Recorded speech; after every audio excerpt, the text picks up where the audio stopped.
ప్రముఖ stock market analyst సుందర రామిరెడ్డి గారు April 13, 14 తేదీల్లో కండక్ట్ చేసే ETF index funds mutual funds educative webinar లో పాల్గొని మార్కెట్స్ పై పట్టు సాధించాలనుకునే వాళ్ళు ఈ నెంబర్ కి కాల్ చేసి మీ రిజిస్ట్రేషన్ పూర్తి చేసుకోండి. బట్టతలతో బాధపడుతున్నారా?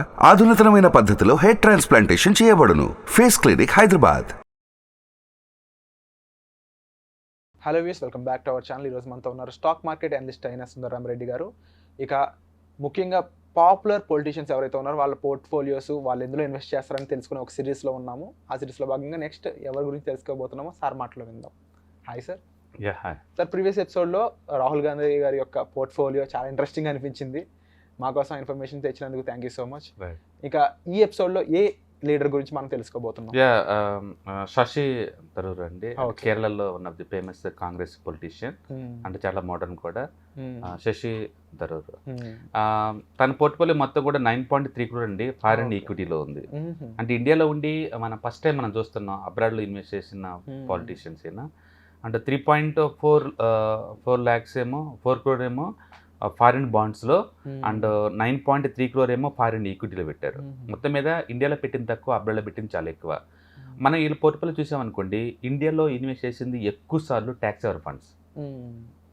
మ్యూచువల్ ఫండ్ ఇండస్ట్రీ మొత్తం మనం చూసుకుంటే అంత ఇన్వెస్ట్మెంట్స్ అన్నీ కూడా mutual funds tax saver funds అనమాట. ఏమేమి చూద్దాం మనం అంటే Franklin India ELSS tax saver fund అండి, ఆల్మోస్ట్ 7 lakhs.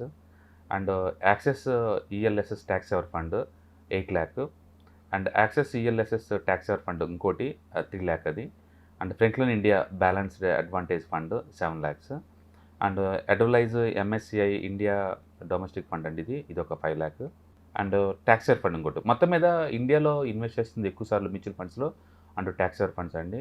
అండ్ ఇండియాలో స్టాక్స్ విడిగా కాదు, మొత్తం ప్యాక్లో చెప్పాలంటే 93 lakhs ఇండియన్ స్టాక్ మార్కెట్లో ఇన్వెస్ట్ చేశాడు. అండ్ బాండ్స్లో మాత్రం 3 crore rupees corporate bonds invest చేశాడు. అండ్ 91 lakh ఏమో CP అంటే సర్టిఫికేట్ ఆఫ్ డిపాజిట్స్లో పెట్టాడు. అండ్ ETFs బిట్కాయిన్ ETF అబ్రాడ్లో ఇన్వెస్ట్ చేశాడండి, and 5 lakh. And American treasury సెక్యూరిటీస్లో ఆల్మోస్ట్ 2 crore పెట్టాడు అమెరికాలో. అండ్ ఇంకొకటి loan to the ST capital LLC units, ఇది కూడా అమెరికాలో అండి, ఇది కూడా డెట్ ఫండ్స్లో 1 crore దాకా ఇన్వెస్ట్ చేశాడు. మొత్తం మీద 9 crore రూపాయల వరకు ఫారిన్ ఈక్విటీలో పెట్టాడు డైరెక్ట్గా. అండ్ 3.4 crore ఏమో ఫారిన్ బాండ్స్లో పెట్టాడు. సో ఇండియాలో చాలా తక్కువ అండి అబ్రాడ్లో ఇన్వెస్ట్ చేస్తున్న వాళ్ళు. తను మాత్రం ఎక్కువ అబ్రాడ్లో ఇన్వెస్ట్ చేస్తాడు, ఇండియాలో తక్కువ ఇన్వెస్ట్ చేస్తాడు. అంటే రీజన్ ఏమైనా తెలుసుకునే అవకాశం ఉంటుంది సార్? జనరల్ ఇలాంటి వాళ్ళకి ప్యాటర్న్ ఏమైనా? బేసికల్గా ఏంటంటే కొంచెం మోడర్న్ పీపుల్ బహుశా సిటిజన్షిప్లో అలాంటి ఏదైనా ఉండొచ్చు ఆ కంట్రీలో, అలా ఇన్వెస్ట్ చేసి ఉండొచ్చు. అంటే ఇలాంటి వాళ్ళు బ్రాండ్ అంటే మన కంట్రీస్కి వేరే కంట్రీస్లో అంబాసిడర్లు ఉంటుంటారు కదా, ఆ టైప్లో కూడా ఆలోచించే అవకాశం ఉంటుందంట. లేదు, తను కాంగ్రెస్ ఎంపీ, అలా కూడా కాదు. సో బేసికల్గా లీగల్గా ఇండియన్ గవర్నమెంట్ రూల్స్ ప్రకారం అబ్రాడ్లో ఆస్తులు ఉండొచ్చు అండి, ఆ ప్రాసెస్లో భాగంగా వాళ్ళు ఉండొచ్చు. పైగా అన్ని డెట్ ఫండ్స్ ఎక్కువ ఉన్నాయి. కాకపోతే బిట్కాయిన్ ETF ఉంది, బిట్కాయిన్ ETF, బట్ అది ఇండియాలో అది లీగల్. అదే వేరే కంట్రీలో పెట్టినా సరే అక్కడ అది లీగలే కదా, అలా ఉండొచ్చు. ఇండియాలో అయితే ఎక్కువ సార్లు మ్యూచువల్ ఫండ్స్ అయితే ELSS ఫండ్సే ఉన్నాయి, అండ్ స్టాక్స్తో తక్కువ ఉన్నాయి, ఎక్కువ అబ్రాడ్లో ఉన్నాయి. ట్యాక్స్ సేవింగ్ ఎక్కువ ఇన్వెస్ట్మెంట్ అనేది ఉందని చెప్పేసి అంటున్నారు. అవును, బట్ ఎలా చేసిన సరే సెక్షన్ 80C ప్రకారం up to 1.5 lakh per annum allow చేస్తారు. అంటే తను ఎవ్రీ ఇయర్ కన్సిస్టెన్సీగా కంటిన్యూస్గా ఓన్లీ స్టాక్ మార్కెట్లో ఉన్న ELSS మ్యూచువల్ ఫండ్స్లోనే పెట్టి సెక్షన్ 80Cని వాడుకుంటున్నాడు. ఎక్కువ మంది ఇండియాలో provident funds, national pension schemes and అలాంటివి తీసుకుంటారండి ట్యాక్స్ సేవింగ్ కోసం. బట్ అవన్నీ డెట్ ఫండ్స్, అందుకని తక్కువ రేట్ ఆఫ్ రిటర్న్ వస్తాయి. అంటే హార్డ్లీ 7%, 8% ఇలా వస్తాయి. అంతే 60 ఉంటుంది. 7% కన్నా ఎక్కువ రాదు ప్రావిడెంట్ ఫండ్స్. బట్ NPS మాత్రం అప్ టు 12 lakh వస్తుంది, ఎందుకంటే దాంట్లో కొంత ఈక్విటీ ఉంది కాబట్టి. బట్ NPS ఒకటే కొంచెం హైయెస్ట్ రిటర్న్స్ వచ్చే ఇండియాలో వచ్చే గవర్నమెంట్ ఫండ్స్ అనమాట.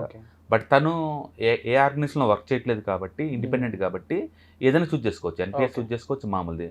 అండ్ ఎక్కువ మంది ట్యాక్స్ స్టాక్ మార్కెట్లో ఇన్వెస్ట్ చేస్తారు. ఈ ట్యాక్స్ స్టాక్ మార్కెట్లో ఉన్న ELSS ఫండ్లో ఉన్న బ్యూటీ ఏంటంటే అన్నిటికంటే తక్కువ లాక్ పీరియడ్ 3 years. 3 years అమ్ముకోవచ్చు.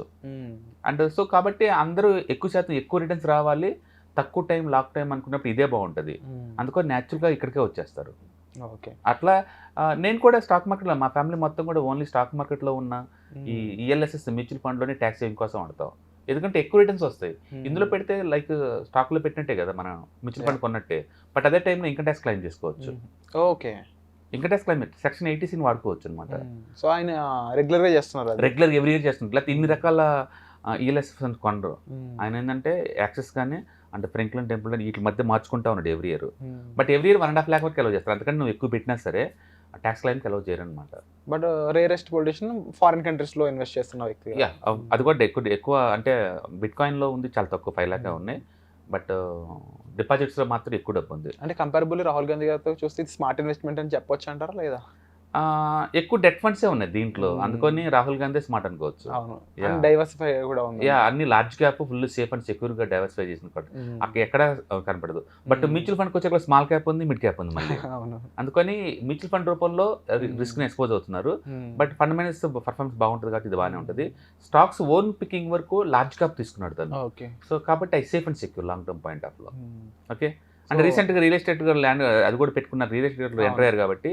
అంటే 50% weightage goes to the real estate, remaining 50% meant for remaining అనమాట. 14 నుంచి 24 వరకు చూస్తే ముఖ్యంగా ఆయన రియల్ ఎస్టేట్లోనే అండ్ ఈక్విటీకి ఎక్కువ పెద్దపీట వేసింది కనిపిస్తుంది. అవును, 60% అందులో 30% ఇప్పుడు మాత్రం కొత్తగా మాత్రం ఇదే.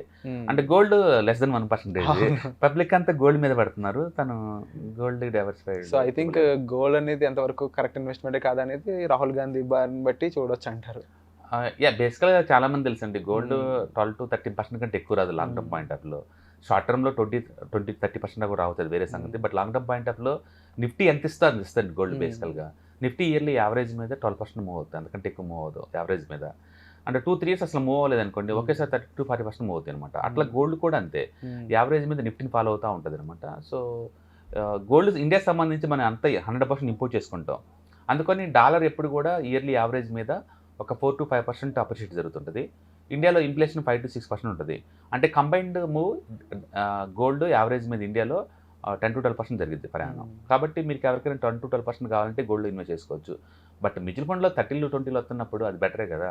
అందుకని న్యాచురల్గా రాహుల్ గాంధీకి ఎట్లా బ్యాచిలరే కాబట్టి గోల్డ్ అంత అవసరం లేకపోవచ్చు. సో మొత్తానికైతే ఎక్కువ అమౌంట్ అంతా తీసుకెళ్ళేసి రియల్ ఎస్టేట్లో 50% ఈక్విటీలో పెట్టాడు. ఈక్విటీలో కూడా లార్జ్ క్యాప్ స్టేబుల్ మోడల్స్ పెట్టాడు, ఓన్ పికింగ్. అండ్ మ్యూచువల్ ఫండ్స్కి ఎక్స్పోజ్ అయ్యాడు, మిడ్ అండ్ స్మాల్ క్యాప్కి. సో అండ్ ఓవరాల్గా చూసుకున్నట్లయితే వీళ్ళ విషయం ఎలా ఉంటే ఇంకా కామన్ పీపుల్ కోసం మీరు ఆల్రెడీ ఈటీఎఫ్ మ్యూచువల్ ఫండ్స్ వీటిపై వర్క్షాప్ చేయడం అనేది రెగ్యులర్గా జరుగుతూ వస్తుంది. రైట్ నో నెక్స్ట్ వర్క్షాప్ కూడా జరగబోయే అవకాశం ఉంది కాబట్టి ముఖ్యంగా వీటిలో ఎటువంటి వాళ్ళని ఫోకస్ చేసి చేస్తున్నారు? ఎంప్లాయిడ్ వాళ్ళ కోసమా, లేకపోతే సెకండ్ సోర్స్ ఆఫ్ ఇన్కమ్ చూస్తున్న వాళ్ళ కోసమా? బేసికల్గా ఇది డిపెండింగ్ అపాన్ పార్టిసిపెంట్స్ అండి. వాళ్ళు పార్ట్ టైం చేసుకోవచ్చు, ఫుల్ టైం చేసుకోవచ్చు, అవి ఏంటో తెలుసుకుందామా అని అలా ఉండొచ్చు. అసలు స్టాక్ మార్కెట్ అంటే ఏంటి, ఎన్ని రకాలుగా అసెట్స్ డైవర్సిఫై చేసుకోవచ్చు అని తెలుసుకుందామని ఉండొచ్చు, అలా అనమాట. బేసికల్గా యూట్యూబ్లో బోల్డ్ అని వీడియోస్ ఉంటాయి. అవి ఏంటంటే ఒక సీక్వెన్స్లో ఉండవు, ఎక్కడ బిగిన్ చేయాలి, ఎక్కడ ఎండ్ చేయాలి, ఎక్కడ డమ్మీ ట్రేడింగ్ చేసుకోవాలి, ఇవేమి ఉండవండి. సో దీంట్లో ఏంటంటే వాటిని డమ్మీ ట్రేడింగ్ ఎక్కడ చేసుకోవచ్చు, అంటే ఎన్ని రకాల ఈటీఎఫ్స్ ఉన్నాయి, ఎన్ని రకాల మ్యూచువల్ ఫండ్స్ ఉన్నాయి, ఎక్కడెక్కడ ఎంత రిస్క్ రివార్డ్ ఉంటుంది, అవన్నీ ఒక స్ట్రక్చరల్ వేలో మీకు నేర్పుతారు. కాబట్టి ఇలాంటి అంటే మనీ ఉన్నప్పుడు ఇలాంటివి నేర్చుకోవడం బెటర్ అనమాట. Okay, so anybody can learn it. అది వాళ్ళ పర్టికులర్ సెగ్మెంట్ అని కాదు, anybody can learn. Passive income లా కావాలి, యాక్టివ్ ఇన్కమ్ లా కావాలనుకున్న అందరూ దీంట్లో. అండ్ డెఫినెట్లీ లాంగ్ టర్మ్లో కూడా మీ సైడ్ నుంచి సజెషన్స్ వస్తూనే ఉంటాయి వీటికి సంబంధించి. సో హోప్ ఆ ఎపిసోడ్స్ కోసం మనం ఎదురు చూస్తాం. మేము ఏం చేసినా సరే నేను చూపిస్తానండి. మీకు ఇంట్రెస్ట్ ఉంటే తీసుకోమని చెప్తాను.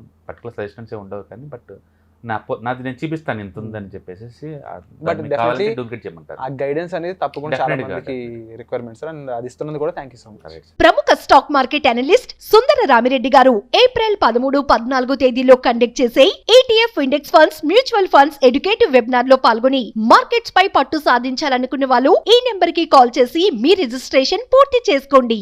సుమన్ టీవీలో మీ పర్సనల్ అండ్ బిజినెస్ ప్రమోషన్స్ కోసం కింది నెంబర్ కి కాంటాక్ట్ చేయండి.